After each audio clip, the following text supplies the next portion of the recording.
All right, the finals are among us. He wants to split. Sorry, can't. I would like to play first, though. I don't think I want to mulligan this one.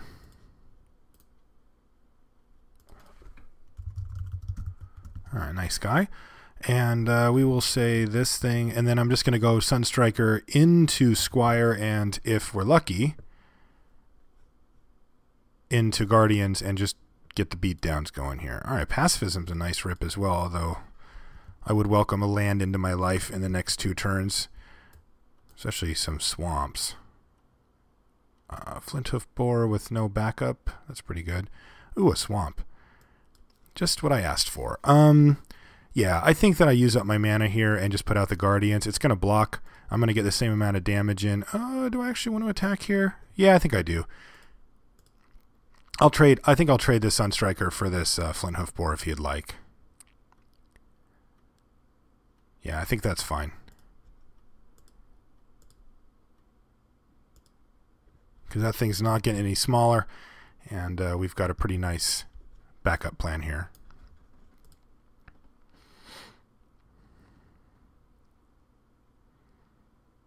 What do you got? Centaur Courser? Okay, Beast Tracker. Depending on what he gets. Yeah, Recluse is good. I mean, he's going to draw it.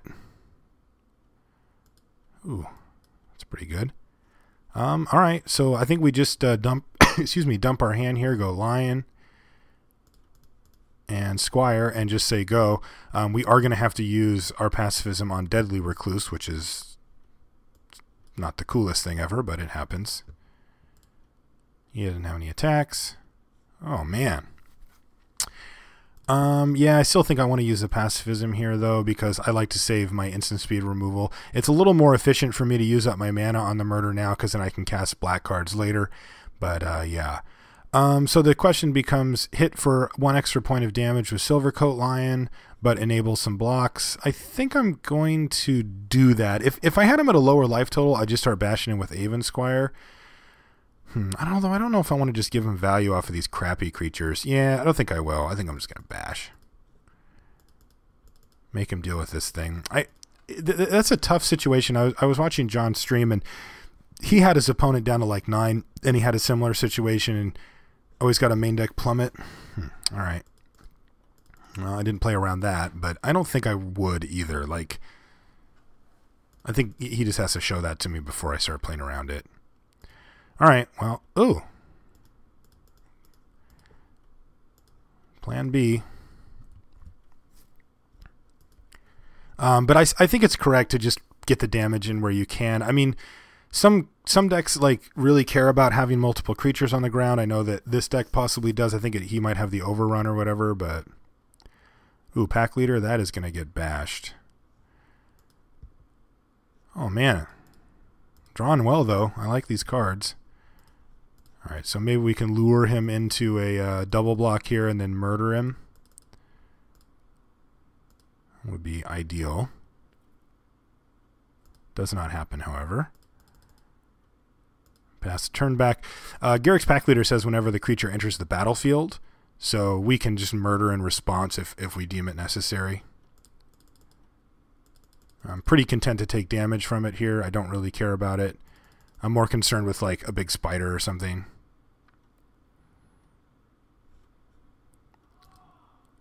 Like that. I can attack for 4 in the air for a 3-turn clock. 1, 2, 3, 4.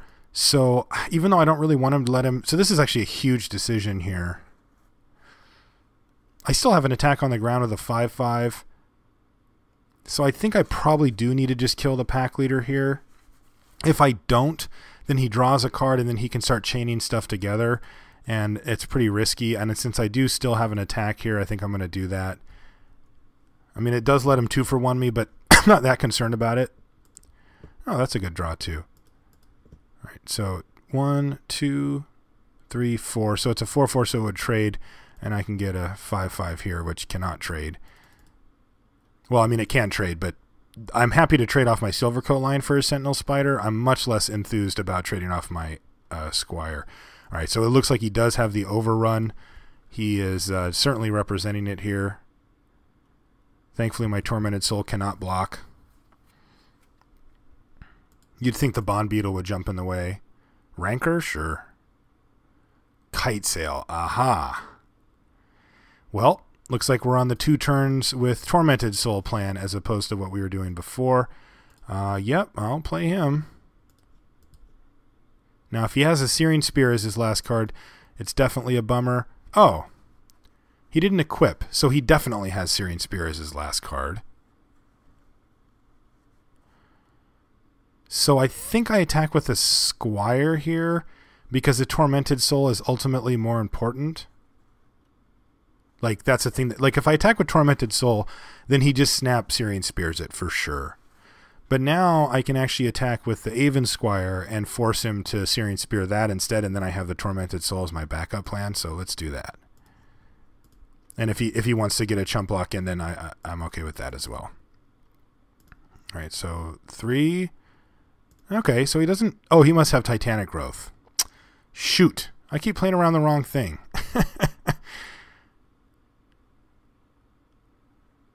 I just don't know why he would... No, he wouldn't equip if he had Titanic Growth, right? So that can't be it. So that isn't what he had. I don't know then. Searing Spear, my Tormented Soul, and end step here? Nothing. Maybe he does just... If he has the overrun, I think I just live, though. I just go like block, block, block. Yeah, so he just didn't have anything, I guess. I ended up getting more damage in as a result of playing around Searing Spear. Oh, that's kind of cool. Okay, so the other Cower in Fear. Now, Cower in Fear does a few things in the matchup, none of them particularly amazing. One of the main ones that it does, though, is it kills... well, it weakens his... what is that? The Deadly Recluse, which is kind of a pain in the butt for the deck, or at least it can be.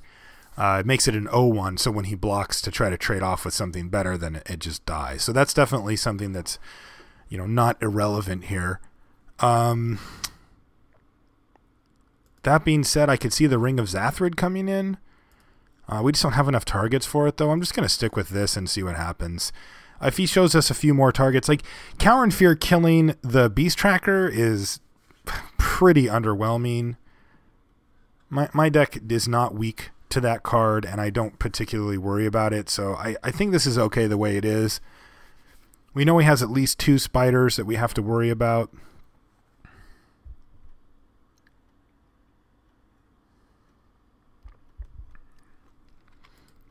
Captain's Call can be pretty decent versus him just because it represents like sort of a super fog.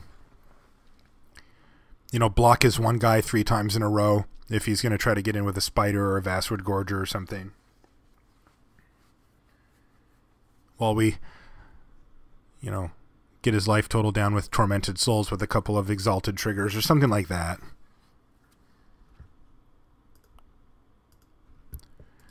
Alright, we have a very nice draw here. We're going to be a little vulnerable to his main deck and possibly more sideboarded plummets, but so it goes.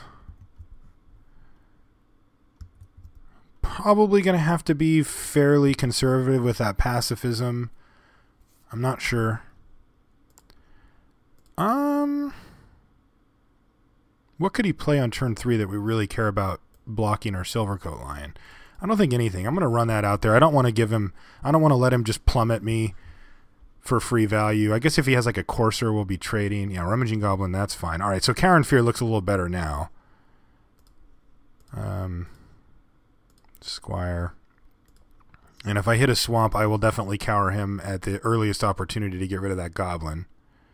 Thing is super annoying. Let's see what he's got. The Nothing Sauce. Okay.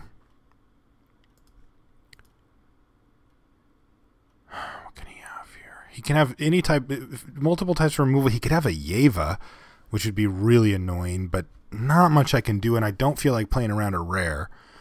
So he's probably just planning on rummaging something away and then maybe attacking. I think I just Dusk Mantle Prowler and beat with everybody. Yeah, let's just do that. I don't really see how I can play around things like Yeva at this point. If he does, he gets to eat my Prowler. Chump block? Yeah, when you're not chump blocking, what is going on here? Oh, you're taking 5. All right, well, that's good news for us. So this guy probably has the Magma Quake. Which is a bummer, but it is what it is. Snack Leader, sure. Guardians. Well, I was going to pacify it, but I don't really see the point here. It's not like he has attacks. So if I can either play the Captain's Call, the Silvercoat Lion, or the Guardians. The Guardians gets the most damage in. If I play the Guardians, I can attack for 3 in the air, or 4 in the air, or 5 on the ground. I think I just got to go with what we were talking about before, which is the air assault here. It just limits his options. I mean, I kind of want him to block with either of those creatures. In fact, maybe I do just put the screws to him and just make him either chump with his Rummaging Goblin. But man, it is a whole turn off of his clock here. Like, we've got him on a 2-turn clock right now. Like, he's really got to come up with something, and it can't be a spider, because we can pacify that. He needs to sweep us, or he needs to find, a Syrian Spear or something or a plummet to take out our Aven Squire. Bond Beetle is not what he needed. I guess he can buff up his Rummaging Goblin a little bit. That does protect it from Cower and Fear, but he doesn't.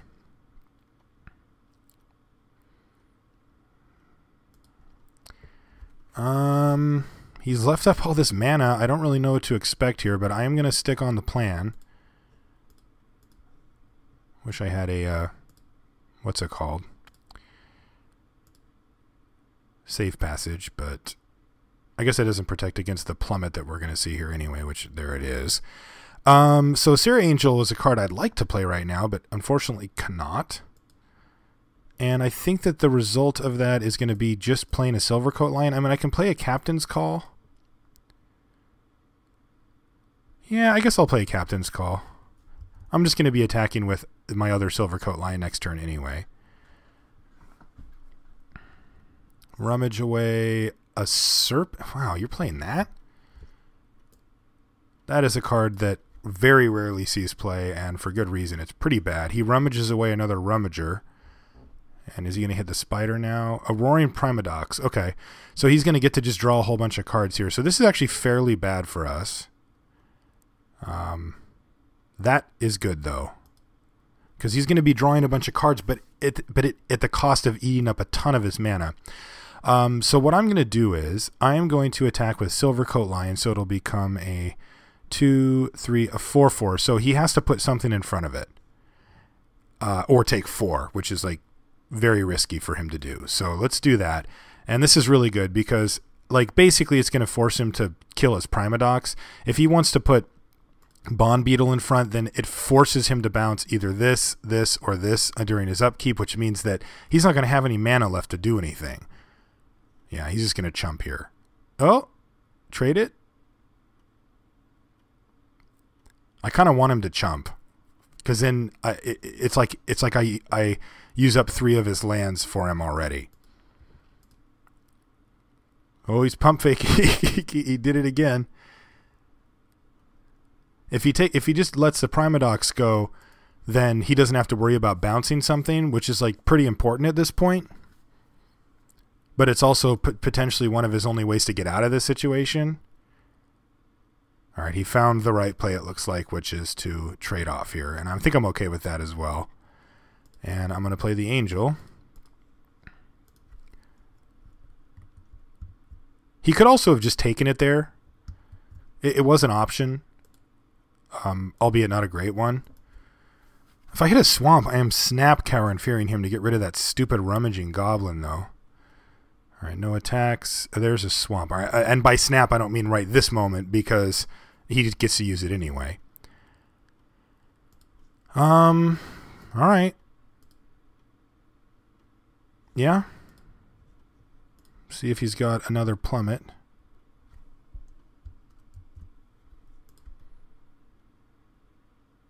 All right, rummage a forest away. Does this thing hit you? It does. Okay, so I can pacifism, I can cower and fear right now. That gets rid of his rummaging goblin.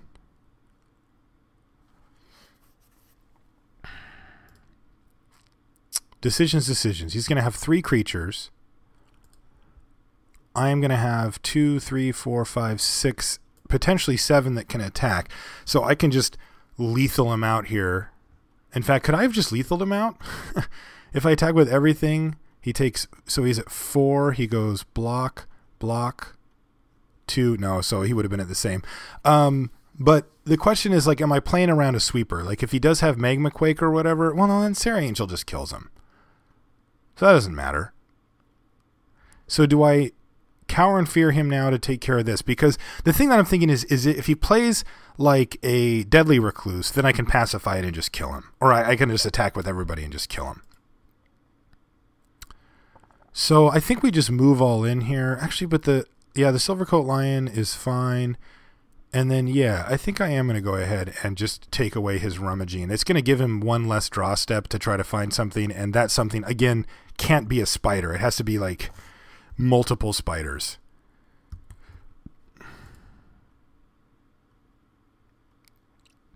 And even if he finds a... Yeah, that's not going to do it. All right, so I think we got this one. Because he's only going to have 1 extra mana. So, all right, we got him. All right, well, we made it work. We had a couple of close ones there. But we got a chance to showcase what even a relatively mediocre version of the black-white Exalted deck can do. And it's a deck that I've played quite a bit already. I think being aggressive in M13 is definitely one very solid way to go. I've seen other types of builds work too. This format seems to be pretty diverse, especially for kind of what you would expect from a core set. So I'm pretty excited to be able to do many different things in the format, but one of them is definitely be aggressive with Exalted, and that's something that I love to do anyway. So I think that that's really great. All right, guys, thanks as always for checking out the video. If you'd like to send me an email or anything, you can do so at limitedresourcespodcast@gmail.com. If you would like to follow me on Twitter, you can do so at Marshall_LR. You can check out like the coverage stuff I have coming up. The World Magic Cup's in a couple weeks. Then the Players Championship after that. I'm going to be doing coverage, Pro Tour style coverage of both of those. I'm pretty excited. It should be really great competition at both of those events. It's going to be insane. And if you want to join the clan here on Magic Online, all you have to do is send me a message here. Again, you guys saw my name on there, Marshall_LR, and just say I'd like an invite to the clan, and boom, I'll get you in there. So, yeah, again, thanks guys for watching, and we'll see you next week.